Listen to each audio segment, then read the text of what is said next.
आप जब बिजनेस में जाएंगे आगे आने वाले समय में, आपको हर जगह चैलेंजेस मिलेंगे, आप भी चैलेंजर बनेंगे।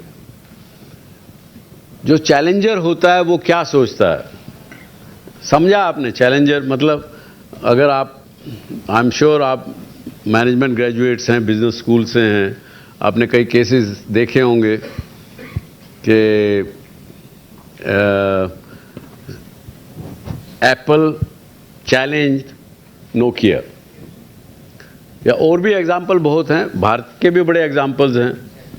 हाँ, जो लोग चैलेंजर बने, जिन्होंने एग्जिस्टिंग बिजनेस को चैलेंज किया, चैलेंजर क्या सोचता है? आपसे एक प्रश्न है मेरा, आपके दिमाग में चैलेंजर क्या सोचता है?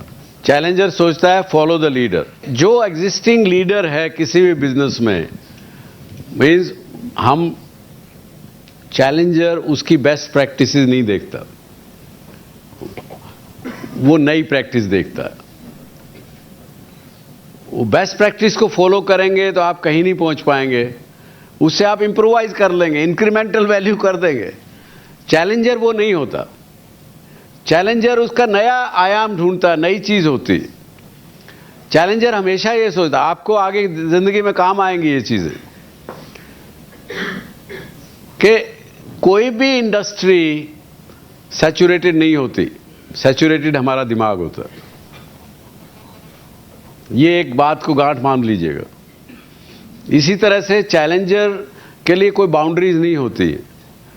बेस्ट प्रोडक्ट एग्जिस्टिंग है, वो छोड़ दीजिए, वो है, लेकिन उसकी उस प्रोडक्ट से कौन सी नीड ऐसी कस्टमर की है जो पूरी नहीं हो रही है, वो ढूंढता है वो, और वो उसको पूरी करता है, और उसको पूरी करके उस लीडर को डिसलॉज करता है। ये एक दो बातें कही मैंने, एक तो चैलेंजर, दूसरा कभी भी सैचुरेशन नहीं होता कोई भी बिजनेस में। सैचुरेट हमारा दिमाग होता है, या फिर जो हमारा देखने का नजरिया जो है किसी भी चीज को, वो लिमिटेड हो सकता है, अपॉर्चुनिटीज लिमिटेड नहीं है। हम देख नहीं पाते। कोई भी आइडिया देखिए, हम बाद में कहते अरे यार इसने बड़ा अच्छा कामयाब किया, ये मुझे आइडिया क्यों नहीं आया? बड़ा आसान था। सिंपल चीजें होती हैं जो कि आगे चल जाती हैं। या बहुत बार हम क्या कहते हैं, यार ये आइडिया तो मुझे भी आया था, मैंने भी सोचा था यार, पर क्या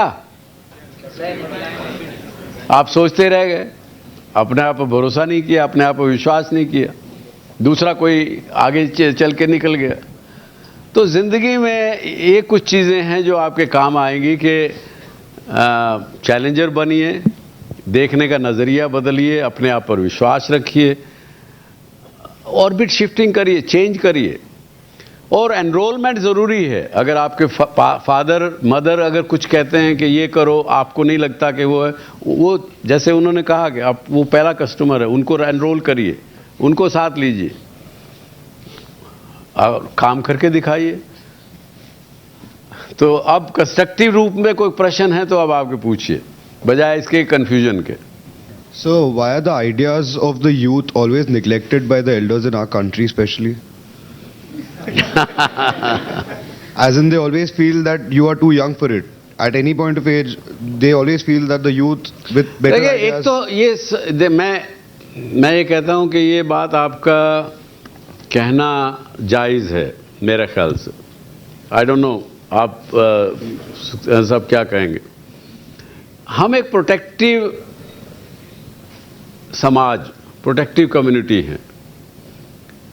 प्रोटेक्टिव किस लिए?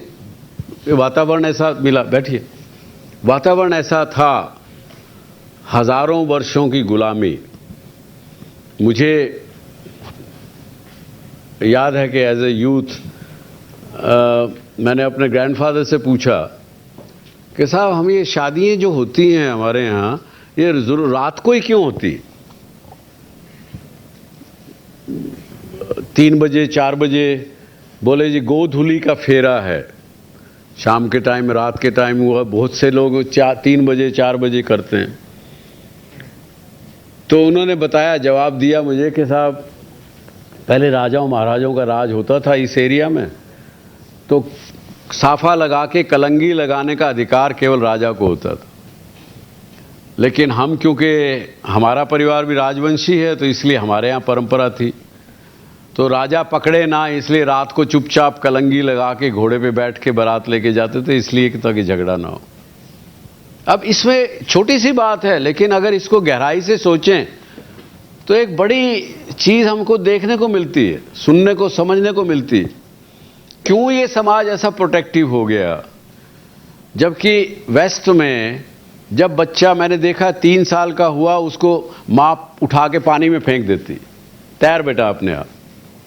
हमारे यहाँ क्या होता है, जब बच्चा गुढ़ाली चलने लगता है घुटने पर, माँ पीछे दौड़ के आती है, बेटा इधर मत जाना, खिड़की में गिर जाएगा, ये इधर पानी है, इधर मत जाना।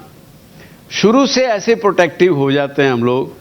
जब तक वो बच्चा 12, 14, 15 साल का होता है, उसमें जो इनिशिएटिव लेने की ताकतें होती सब खत्म कर देते हैं। आपका रोष के आपके बुजुर्ग आपकी बात नहीं सुनते हैं, है स्वाभाविक है, लेकिन ओनस फिर हमारे पर है एज ए यूथ कि हम उनको किस प्रकार से विश्वास दिलाएं कि नहीं, मैं जो कह रहा हूं कर सकता हूं। एक बार उनको विश्वास होता तो वो आपको फ्रीडम भी तो देते हैं ना। आज आपके माता पिता ये भी तो कहते हैं ना कि मेरे लिए सबसे बड़ा खुशी का दिन कौन सा होगा।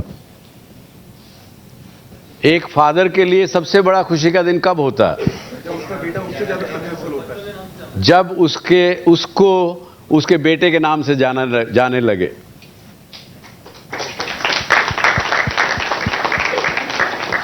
उसका कॉन्ट्रास्ट है, एक तरफ वो विश्वास नहीं कर रहा था, आज वो कहता है कि मैं अपने बेटे के नाम से जाना जाऊं या अपनी बेटी के नाम से जाना जाऊं।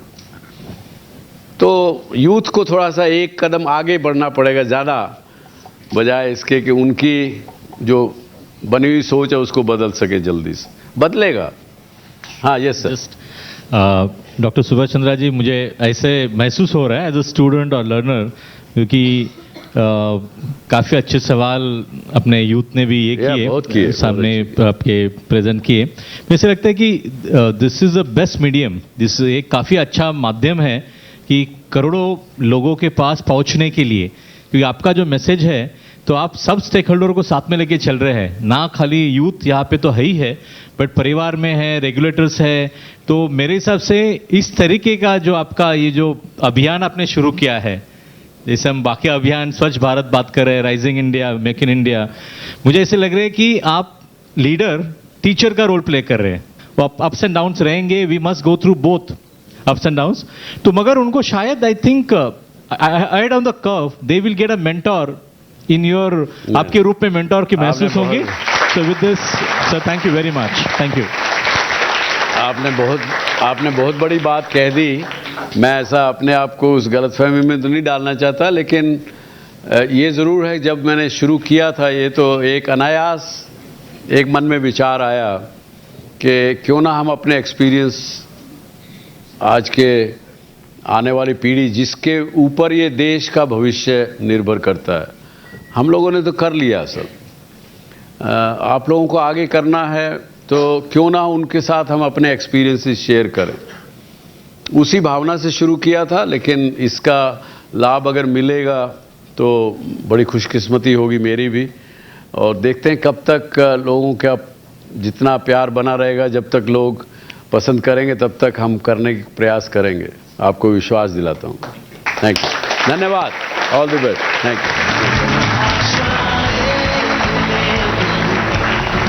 अगर आप भी डॉक्टर सुभाष चंद्रा शो में भाग लेना चाहते हैं या कोई सवाल पूछना चाहते हैं तो हमें ईमेल करें। हमारा ईमेल आईडी है dsc@zmedia.slgroup.com, या आप अपने सवाल हमें SMS भी कर सकते हैं। बस टाइप कीजिए DSC स्पेस अपना सवाल और भेज दीजिए 57575 पर।